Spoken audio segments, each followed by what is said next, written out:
Assalamualaikum warahmatullahi wabarakatuh.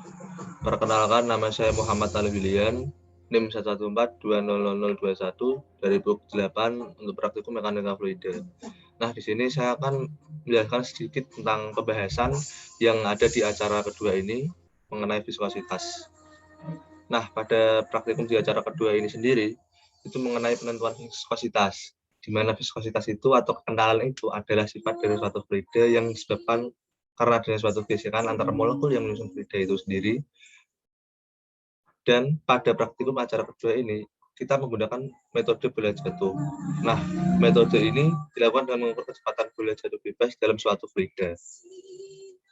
Kemudian, untuk acara ketiga ini, kita menggunakan 3 media fluida. Yang pertama ada air, kemudian yang kedua ada minyak, serta kemudian oli. Selanjutnya, untuk objek yang kita jatuhkan pada fluida itu sendiri adalah menggunakan kelereng. Kemudian, berdasarkan perhitungan yang telah kita lakukan dan data yang diberikan oleh asisten, kita tahu terdapat 2 hasil perhitungan, yaitu viskositas dinamis serta viskositas kinematis. Nah, untuk viskositas dinamis itu sendiri setelah dilakukan perhitungan didapatkan hasil pada fluida, yaitu berturut-turut 2.300 gram per cm sekon, ada 4.600 gram per cm sekon, serta 4.025 gram per cm sekon. Kemudian selanjutnya kita harus menghitung rata-rata dari viskositas dinamis itu sehingga kita dapatkan hasilnya 3,641 gram per cm sekon. Setelah itu kita juga harus menghitung viskositas kedua, yaitu viskositas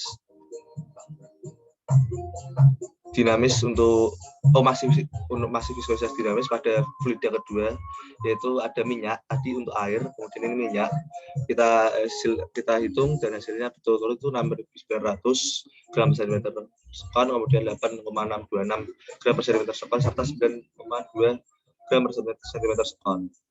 Setelah itu kita rata-rata untuk viskositas minyak itu ada 8,242 gram per cm sekon. Setelah fluida minyak dan air selesai, kita lanjut ke oli. Kita dapatkan hasilnya itu ada 5,581 gram per cm sekon, 6,905 gram per cm sekon, serta 9,207 gram per cm sekon. Nah, itulah hasil dari perhitungan pada fluida oli yang kita rata-ratakan. Nanti hasilnya adalah 7,231 gram per cm sekon. Nah, berdasarkan hasil perhitungan yang telah saya lakukan tersebut, nah kita tahu bahwa untuk perhitungan viskositas selanjutnya yaitu viskositas kinematis, mulai pada air itu ada 3,815 cm kuadrat sekon.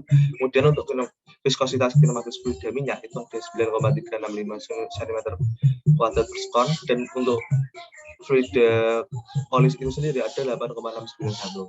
Nah, setelah kita melakukan perhitungan ketiga zat tersebut atau ketiga jenis fluida tersebut, kita tahu bahwa ada perbedaan urutan tiap jenis fluida, di mana untuk nilai viskositas tertinggi itu dimiliki oleh minyak, kemudian diikuti oli, dan yang paling terendah viskositasnya adalah air.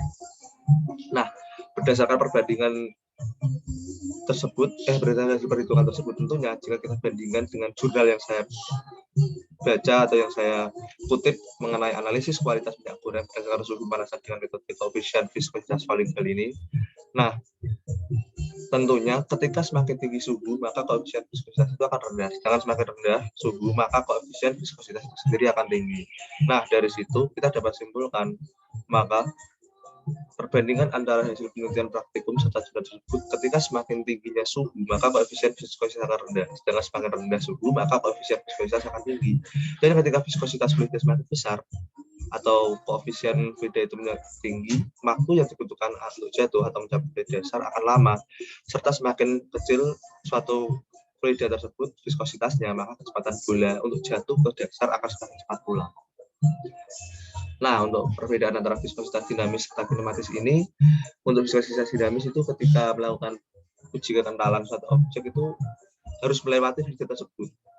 Kemudian untuk viskositas kinematis itu jika kekentalan yang dilakukan pada suatu fluida yang bergerak atau dapat juga risiko kekentalan suatu fluida itu bergerak.